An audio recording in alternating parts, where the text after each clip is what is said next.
بسم الله الرحمن الرحيم. Everyone, I would like to welcome again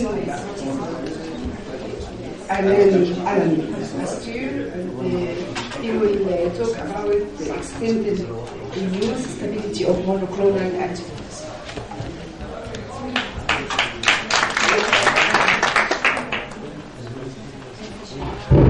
Thank you again. Okay. And so it's the second time for me.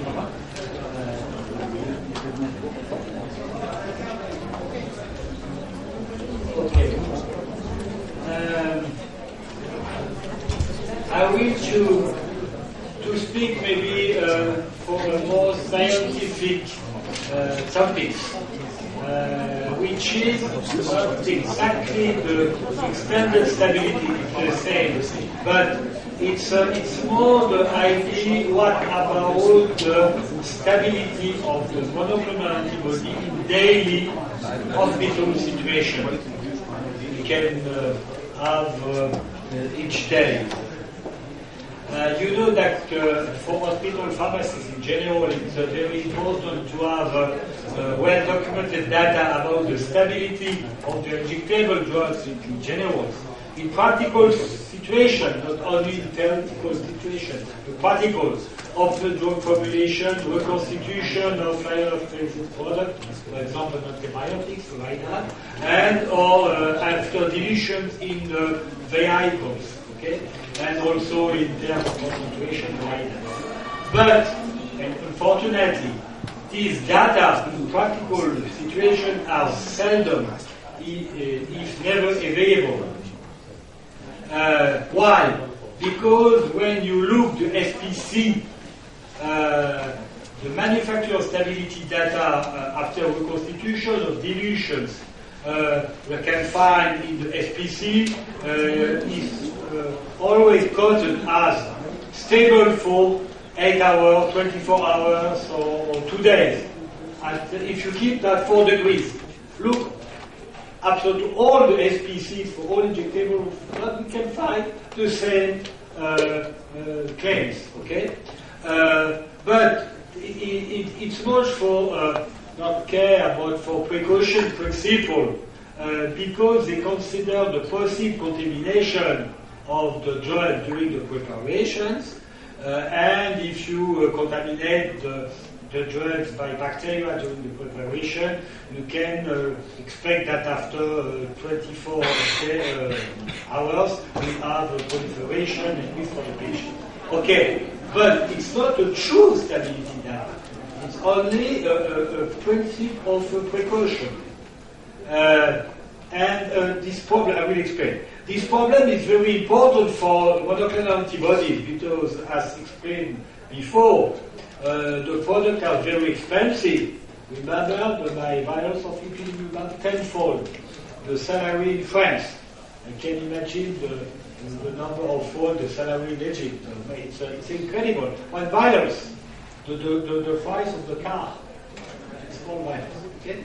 And if you lost any milligrams of this product, it's unacceptable because it's so very expensive that we cannot perform this kind of waste. And if even and especially it's a non-scientific base, if you put on the garbage the residue of the virus because it's only marked on SPC, you have to keep 24 hours. If there is no real data, it's a real problem. Okay, what are in-use or practical situations?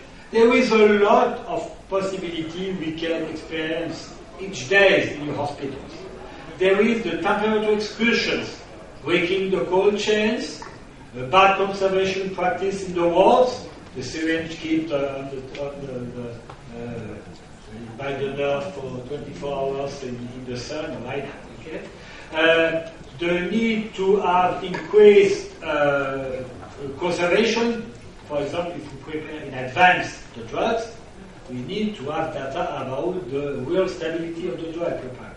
Or if there is no or delayed administration to the patients, For example, in oncology, the patient cannot receive the drug because the blood count is not good, and what's happened? Okay, they're using the residue.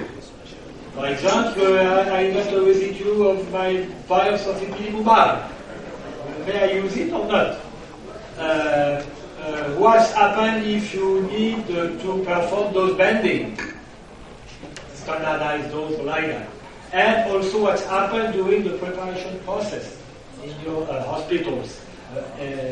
Shaking, bulbing, use of metal needles, because it's as been illustrated that the metal needles can induce degradation of product. Use of plastic bag of value composition, can use PVC, polyethylene, polyurethane, or like that. Exposure to the light. In your country you have a lot of light, sun, and the risk of exposure of the sun, even through the window. And what's happened during transportation? Transportation from the pharmacy to the wards, the use of pneumatic covering systems, I will explain, or also the transportation for long distances, for example, between hospitals. For some time there is one hospital preparing for all hospitals in the area because it's less expensive. You have only one centralized unit or like that. What's happened during the transportation if you use roads a little bit? Okay, some question, real question. What will happen if the entire stock of bevacizumab in my fridge, in my hospital, it's about 150,000 euros, was exposed accidentally to temperature below 0 degree, because it can happen, it's a failure of the fridge, you can have freezing of your product, or if a fridge fails during the weekend, and for 24 hours or 3 days, in 2 days, we will have exposure to the room temperatures. What's happened? Okay. Can I keep the unused bag of trastuzumab for the patients? I prepare the bag of trastuzumab, the patient can receive it. It is not here, for example, or I can receive it because the blood count is not good.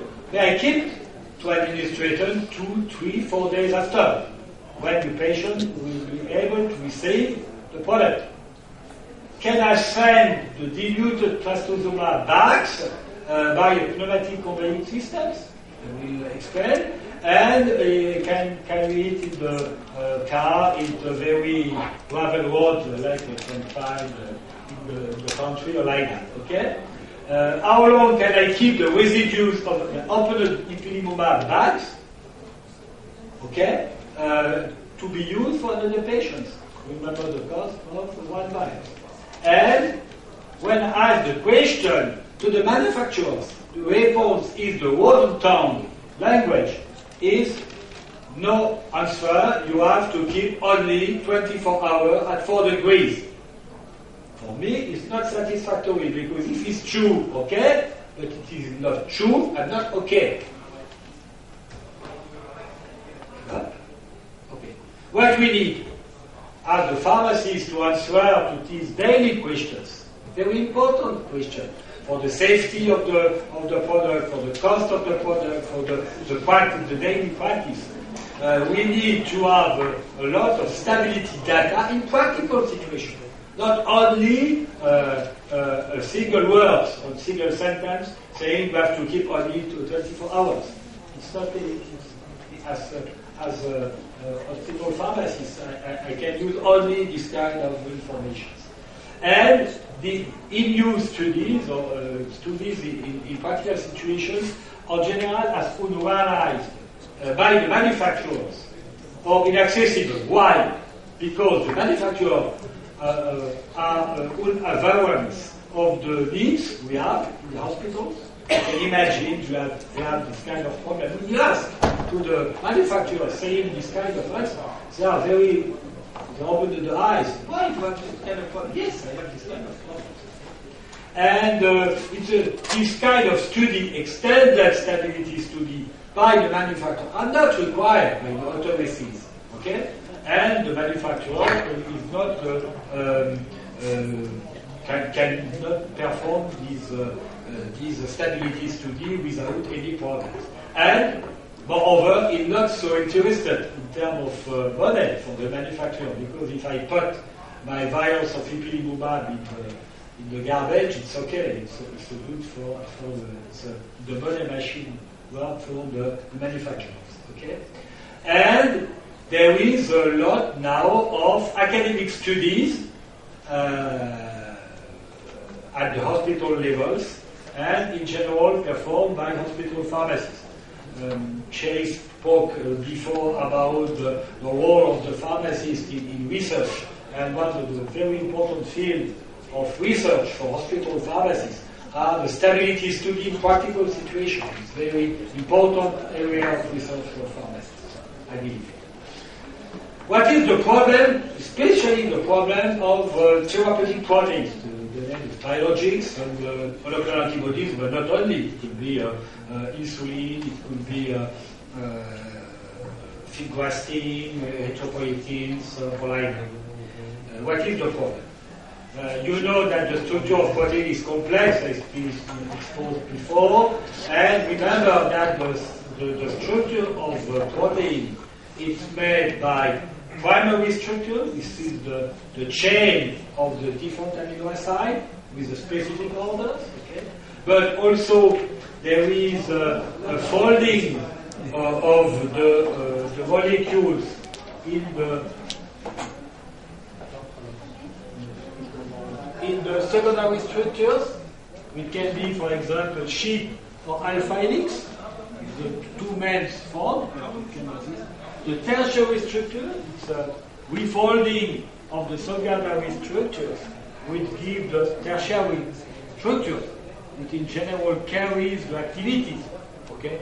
Because you can find by these folding, specific folding, you can find active center, and sometimes there is a quaternary structure, for example, for asparaginase or for hemoglobin.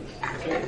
And it's very complex, it's bigger, it's a classical image as presented by the previous speakers of the size of the molecule. Is the bigger size of the molecule. Okay? And for example, for monoclonal antibody, you know there is a specific structure with FAB fragment, FC fragment, and line and EV chain. You remember the structure of the monoclonal antibodies. And in general, monoclonal antibody used in therapeutic are IgG class of the monoclonal antibodies. If you speak about stability of molecule, you have to speak about the instability. What are the processes of degradation, of instability? With protein, we can find two main kinds of instability. The first is physical instability. The second is chemical instability. What is the physical instability? Physical instability means that there is modification on the shape or the size of the molecule without degradation in the term of chemical degradation. For example, you can find aggregations, two molecules, be together 3, 4, 5, 7, 6, whatever you like, okay? Aggregation, denaturation refer to the unfolding, for example, of the protein, modification of the tertiary structures, and also a physical instability is an absorption. Absorption, the stick on the surface, for example, the absorption on the vials walls, for example, of the plastic walls, but also from the glass walls. You know, if you put 100 units of insulin in bags of, in the vials of glass, we can find no insulin in the liquid. All is sticked on the surface of the glass. Okay? Because it's absorption of the insulin. Never put insulin in glass vials. And the second is chemical instability. If you consider that protein, it's a chain of 20 different kinds of amino acids. Each amino acid in each position can have a specific degradation depending on the chemical structure of each amino acid.